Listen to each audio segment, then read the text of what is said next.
Hey YouTube, how's it going? Welcome back to another video. Alright, so in this video, I just want to come through for a moment and talk about kind of like something that happened recently, right? You know, that black woman who climbed the Statue of Liberty in protest of what's going on south, at the border, the Mexican-United States border. So, you guys may have heard, but, if you haven't, a little while ago, a black woman climbed the Statue of Liberty, and she was in protesting, families being separated at the border, right? And the black woman who did it was, she was a dark-skinned black woman, native African, I think from the Congo. And, some people kind of felt like, why is she doing this? For a couple of reasons. One, because, these Mexican immigrants, don't got anything to do with you as a black woman. And they wouldn't return the favor to you as a black woman specifically. Also, because they feel like that type of labor or that type of an action, as a woman, she shouldn't be doing it. And I kind of agree with that. It's good to have women, who want to, support causes that people have, definitely.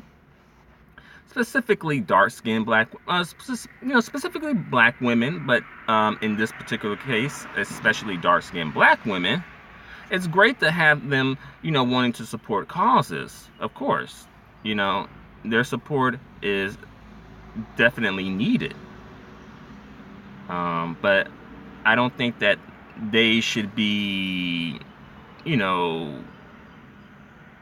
expected to do jobs that are seen as mule jobs, as a mule, right? In this context, a mule would be someone who does like the heavy lifting, the grunt work, the hard labor, right?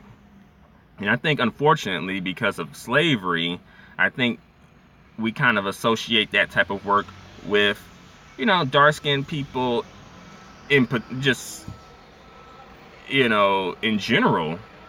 But I think black women, the dark-skinned black women, got somewhat like the brunt of that, because it's like, hey, they don't get to be, seen or treated completely as women because of that. And that's just like a kind of like a remnant of slavery still in effect, right? But do we expect dark-skinned black women to do that? Would we expect light-skinned and biracial black women to do that? Hey, thanks for coming out, Mr. King Kygo, or Kago. But yeah, I just wanted to put that out there and get you guys' opinion about this, because I think that the community, we kind of expect dark-skinned black women. I don't know. Like, where are the dark-skinned black men at? They're supposed to be like the toughest people in this community, supposedly. More like the most fragilest people in the community, in some situations at least. I mean, I'm just saying. But yeah, where are these, like, the dark-skinned dudes at? I'm sure they are there, but you notice, though, like, she's getting media coverage for this. And, you can say, well, she climbed a Statue of Liberty. Of course you're going to get media coverage.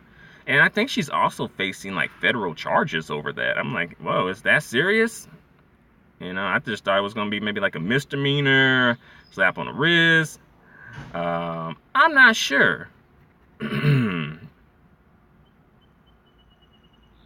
But, again, it's something to think about. Would we expect this type of action from light-skinned black women or biracial black women? if we did get this type of action, how would people react to it? Would people be a bit more like gung-ho for the biracial woman versus a dark-skinned black woman doing this? Would they have somewhat of a more protective response, or like, oh, we gotta help her out?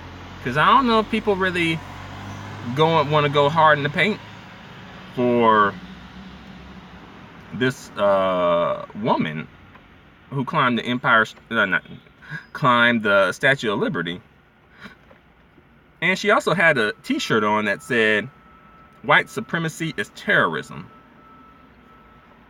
But, you know, I'm not going to argue against that. But it's like, I don't know if she needs to be the one on the front line, right? I don't think any nation of people send their women to fight their battles, right? To do the grunt work. Women may assist, you know, they may assist, but we don't expect them to be on the front lines, right? And even if they volunteer, I think some people are still probably like, I'm not sure about this. And then some people might have some issues with that, or take some issues with that, because they're like, you know, anything a man can do, a woman can do, and all that stuff, you know. That's another story.